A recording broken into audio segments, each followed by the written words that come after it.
वो ऊंची हवेली जिसकी तरफ देखना भी हमारी औकात में नहीं, वहाँ से हम चाय की टपरी चलाने वालों को रिश्ता आया है, ऐसा कैसे? उल्टी गंगा, लक्ष्मी के बापू तनिक सोच लो। अरे यही सारे सवाल हमरे माथे पे भी उनके थे। उस मोहल्ले के सभी ऊंचे घरों में सबसे बड़े घर का रिश्ता मेरे जैसे सुदामा के घर ठाकुर जी से यही सवाल पूछे रहे हम। फिर का बोले हुजूर, बोले इतने सालों से तेरी चाय की टपरी पर तब तो तूने न पूछा। महिला के चेहरे पर शिकन थी।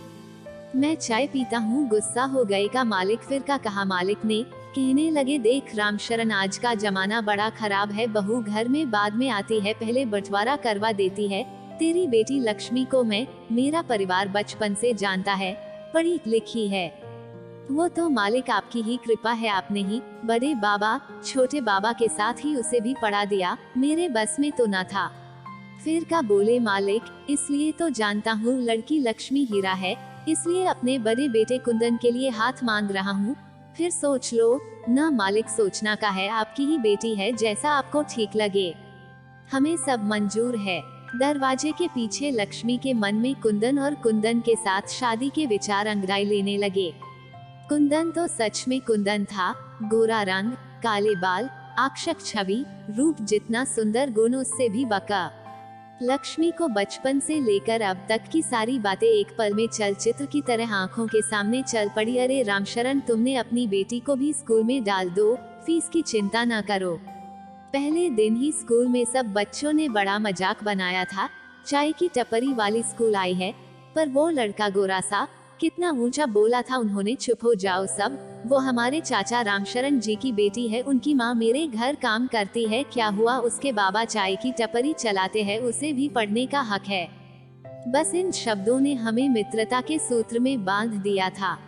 फिर जैसे जैसे क्लास बढ़ी, उम्र बदली और जब चुपके से लड़कपन ने अपनी बाहें फैलाई तो पहला झुकाव कुंदन की ओर ही था। और ये रंग और गहरा हो गया जब होली के दिन उसके फेवरेट हीरो अक्षय कुमार की तरह उसने लक्ष्मी पे जबरदस्ती रंग लगाने वाले मोहल्ले के छुट भैये को लाताड़ा था। जब उसकी सखिया कुंदन का नाम लेकर उसे छेड़ा करती थी, पर उसके मन में कहीं न कहीं कुंदन के लिए प्रेम से ज्यादा सम्मान था, क्योंकि उसने हमेशा नजर की नजदीकियां हो या अनजाने में हुए स्मरणीय स्पर्श में उसने कुंदन को हमेशा दोस्त के रूप में ही पाया। एक अजीब सी खामोशी हमेशा उनके रिश्ते के बीच थी और आज उसी सपनों के राजकुमार का रिश्ता उसके लिए आया था। लक्ष्मी ओ लक्ष्मी कहाँ गई? अचानक बापू की आवाज ने उसे वास्तविकता की धरातल पर वापस ले आए।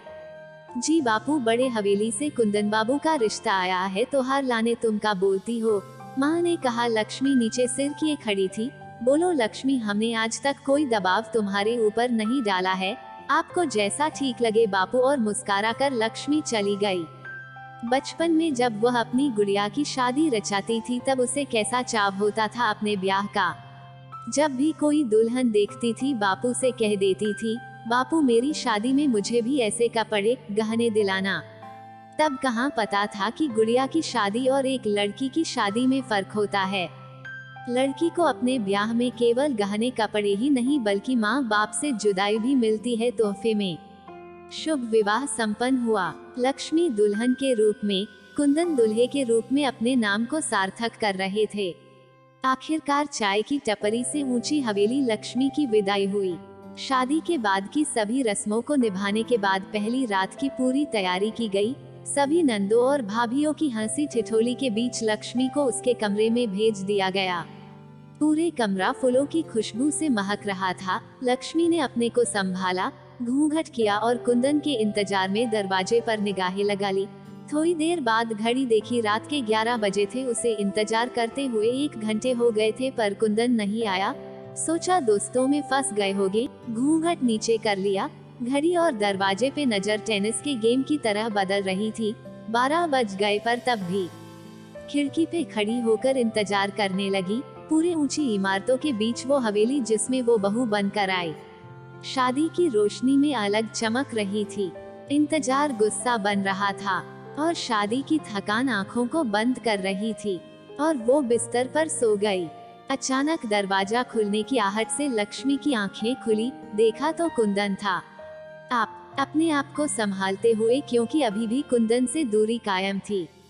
वो मुझे नींद आ गई थी। उसने घड़ी की और देखा सुबह के 6 बज रहे थे। थकान के बाद रात को तो नींद आएगी ही न लक्ष्मी, माँ ने तुम्हें बुलाया है नीचे, कहते हुए कुंदन पूरे कमरे को ध्यान से देख रहा था, मानो महसूस कर रहा था कि ये कमरा अब उसका है भी या नहीं। इस कमरे में फैली खुशबू उसे परायेपन का एहसास दिला रही थी। वो आप कल, लक्ष्मी ने कहा। क्या? लगभग सकपाकते हुए, मुझे हॉस्पिटल में थोड़ा काम है, आता हूँ। ये कहकर कुंदन फिर चला गया। उसकी सखियां कहती थी, एक डॉक्टर से शादी हो रही है तेरी, तुझे तो टाइम मिलना बड़ा मुश्किल होगा, पर ये तो बाद में होता शुरू से ही। लक्ष्मी अपनी ही उधेड़बुन में रही। पहली रात ऐसी तो नहीं होती, कुछ बात करने का भी मौका न मिला, हो सकता है मुझे समय दे रहे हो, पर पूरी रात न आने का मतलब, हो सकता है वो भी कहीं थक के सो गए हो, हॉस्पिटल में कोई इमरजेंसी हो गई हो, पर माँ ने क्यों नहीं बताया, हो सकता है वो भी आई हो, मैं तो सो गई थी। अपने ही सवालों का जवाब खुद ही दे रही थी। इन्हीं सवालों के साथ नई नवेली दुल्हन लक्ष्मी तैयार होकर नीचे आई। माँ रसोई में सबके लिए चाय बना रही थी। लक्ष्मी ने उनके पांव छुए तो माँ ने सिर पर हाथ रख कर कहा, खुश रहो। अरे नई नवेली दुल्हन को आशीर्वाद दूधो नहाओ पूतो फलो दिया जाता है, ठकुराइन बुआ सास ने कहा। लक्ष्मी ने तुरंत बुआ जी के भी पैर छुए। माँ को देखा, एक अजीब सा भाव था उनके चेहरे पर। अरे मेरी लाडो, जल्दी से अपनी जैसी परी या कुंदन जैसा छोरा हमें दे दे। बुआ बड़े लाड से लक्ष्मी से कह रही थी। कुंदन जैसा? हाँ, ये कहते माँ किचन से चली गई। शाम तक सभी मेहमान चले गए और फिर रात करीब आ रही थी। आज फिर कमरे में अकेला सन्नाटा और अकेली लक्ष्मी थी। 12 बज गए थे पर कुंदन फिर भी नहीं आया था। लक्ष्मी को पता था कि इसी मंजिल के एक तरफ लाइब्रेरी है, सोचा वहाँ हो। सीढ़ियों से नीचे आकर देखा तो कुंदन बैठक के सोफे पे सो रहा था, किताब मुंह पर ही रखकर। सोचा पूछूं कि क्यों यहाँ सो रहे हैं, पर जब धीरे से किताब हटाई तो वो चेहरा जिसे उसने हमेशा से दूर से देखा था उसके बहुत करीब था। ऊंचे गोरे माथे पर हवा की वजह से आते काले बाल। लक्ष्मी की इच्छा थी कि बस देखते ही रहे, पर अचानक माँ की आवाज आई, लक्ष्मी इतनी रात को यहाँ? वो माँ ये। अरे ये कुंदन ना, यही सो गया। जी बोलो, मैं उठा देती हूँ, ऊपर जाकर सोना चाहिए, नींद खराब होगी उसकी, पर उठा देती हूँ। माँ ने मायूस होकर कहा, नहीं माँ, रहने दीजिए, मत करिए नींद खराब, मुझे भी नींद आ रही है, मैं भी सोती हूँ।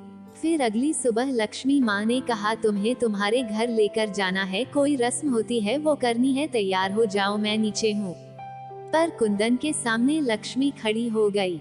मुझे बताइए क्या बात है? क्या बात है मतलब? हमारी शादी को 3 दिन हो गए और 2 रातें आप कमरे में आए ही नहीं, इतने असहज क्यों? हम इससे अच्छे तो दोस्त थे। कुंदन यहाँ वहाँ देख रहा था। क्या बात है मुझे बताइए। कोई बात नहीं है। तो क्यों आप मुझसे दूर है? क्या मैं आपको पसंद नहीं हूँ? लक्ष्मी तुम अच्छी लड़की हो, फिर क्यों मुझे पत्नी होने का दर्जा नहीं दे रहे? क्या आप किसी और से प्यार करते हैं? जवाब दीजिए, चुप क्यों है? कौन है वो लड़की? उस लड़की से शादी क्यों नहीं की? मैं किसी भी लड़की से प्यार नहीं करता। कुंदन ने बहुत कठोर लहजे में, यदि नहीं करते तो क्यों फिर मेरे साथ ऐसा? मुझे जाना है लक्ष्मी, तुम्हें भी रस्म के लिए जाना है, वो इंतजार कर रहे होंगे। पूरे दिन अपने ही घर में जो उसका मायका बन चुका था, एक बनावटी मुस्कान लिए रही। माँ बाबा सब खुश और हो भी क्यों न, डॉक्टर दामाद जो माँ के घुटने की पीड़ा के लिए दवाई दे रहा था, बाबा को नींद अच्छी आए, हजामा अच्छा रहे, उसके नुस्खे बता रहा था। बड़ी ही प्यार और जिम्मेदारी से छोटे भाई के करियर की सीख दे रहा था। एक अच्छा दामाद, एक अच्छा जीजा, तो फिर पति ऐसा क्यों? लक्ष्मी सब कुछ देखकर समझ नहीं पा रही थी कि उसकी किस्मत क्या चाहती है। वो हमेशा से यही चाहती थी कि उसकी जिससे भी शादी हो माँ बाबू को भी अपनाए। जिससे शादी हुई उसने माँ बाबू को, उसके परिवार को तो अपना लिया, पर उसे नहीं।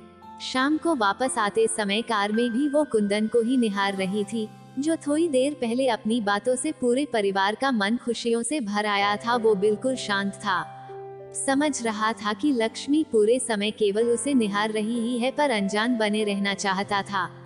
घर पे कार रोककर, मुझे हॉस्पिटल में काम है, आता हूँ।